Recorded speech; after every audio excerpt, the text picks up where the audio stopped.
മന്ത്രി ദില്ലിയിൽ പോയത് ക്യൂബൻ സർക്കാർ പ്രതിനിധികളെ കാണാൻ മാത്രമെന്നാണ് പ്രതിപക്ഷവും സമരക്കാരും ഉയർത്തുന്ന വിമർശനം. ജോയ്സ് ഡാനിയലുണ്ട് കൂടുതൽ വിവരങ്ങളുമായി. Joyce Daniel, good evening Joyce Daniel.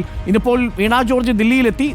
ആദ്യം അറിയേണ്ടത്, വീണ ജോർജ് ദില്ലിയിൽ നിന്നും മടങ്ങിയെങ്കിൽ ക്യൂബൻ സന്ദർശനം മാത്രം സാധ്യമാക്കി മടങ്ങി എന്നൊരു പഴി കേൾക്കേണ്ടി വരും. തീർച്ചയായിട്ടും അതൊരു യാത്രാ നാടകമായിരുന്നോ എന്ന പ്രതിപക്ഷ വിമർശനം ഉയരുകയും ചെയ്യും. എന്താണ് യാഥാർത്ഥ്യം? വീണ ജോർജ് മടങ്ങിയോ നാട്ടിലേക്ക്? അരുൺകുമാർ, ഇന്ന് രാവിലെയാണ് ആരോഗ്യമന്ത്രി വീണ ജോർജ് ദില്ലിയിലെത്തിയത്. കേന്ദ്ര ആരോഗ്യമന്ത്രി JP നദ്ദയെ കാണണം, ഒപ്പം തന്നെ ഈ ആശാവർക്കർമാരുടെ വിഷയമടക്കം ഉന്നയിക്കുമെന്നാണ് മാധ്യമങ്ങളോട് അവർ തുടക്കത്തിൽ പറഞ്ഞത്. പക്ഷേ ഇവർക്ക് കൃത്യമായൊരു അപ്പോയിൻമെന്റ് കിട്ടിയിരുന്നില്ല.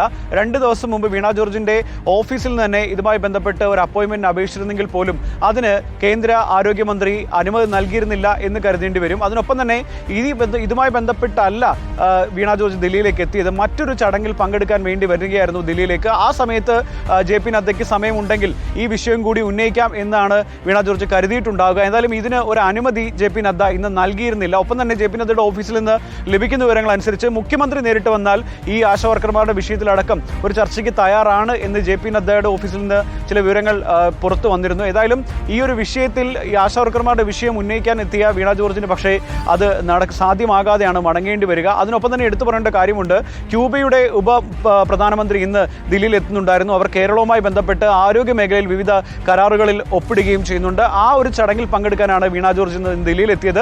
അതേസമയം നാട്ടിൽ പ്രചരിപ്പിച്ചിരുന്നത് ആശാവർക്കർമാരുടെ വിഷയം കേന്ദ്ര ആരോഗ്യ മന്ത്രാലയത്തിന് മുന്നിൽ ശ്രദ്ധയിൽപ്പെടുത്താൻ വേണ്ടിയിട്ടാണ് ദില്ലിയിൽ എത്തുന്നുവെന്ന വാദമാണ് വീണ ജോർജിൻ്റെയുമായി ബന്ധപ്പെട്ട ആളുകളൊക്കെ തന്നെ പറഞ്ഞു വരുത്തിയിരുന്നത്. പക്ഷേ അങ്ങനെ ഒരു കൂടിക്കാഴ്ച ഇന്ന് നടന്നിട്ടില്ല. അതുകൊണ്ട് തന്നെ ആശാവർക്കർമാരുടെ വിഷയത്തിൽ കേരളം ഇപ്പോൾ സ്വീകരിക്കുന്ന ആ സമീപനം തുടരുന്നു എന്ന് പറയേണ്ടി വരും. ഏതായാലും വലിയ പ്രതീക്ഷ സമരം നടത്തുന്ന ആശാവർക്കർമാർ തെറ്റിദ്ധരിപ്പിച്ചു എന്നുള്ളതാണ് ഏറ്റവും പ്രധാനപ്പെട്ട ചോദ്യം. കേരളത്തിലെ ആശാവർക്കർമാരുടെ പ്രശ്നം കേന്ദ്ര ആരോഗ്യ മന്ത്രാലയത്തിന്റെ ശ്രദ്ധയിൽപ്പെടുത്താൻ വേണ്ടിയാണ് ഈ യാത്ര എന്ന് പറയുകയും, എന്നാൽ ദില്ലിയിലെത്തി നേരത്തെ നിശ്ചയിച്ചിരുന്ന ക്യൂബൻ പ്രതിനിധികളുമായി ചർച്ച നടത്തി ധാരണാപത്രത്തിൽ ഒപ്പിട്ട് മടങ്ങുകയുമാണ് ഉണ്ടായത് എന്നുള്ളതാണ് പ്രതിപക്ഷത്തിന്റെ ആരോപണം.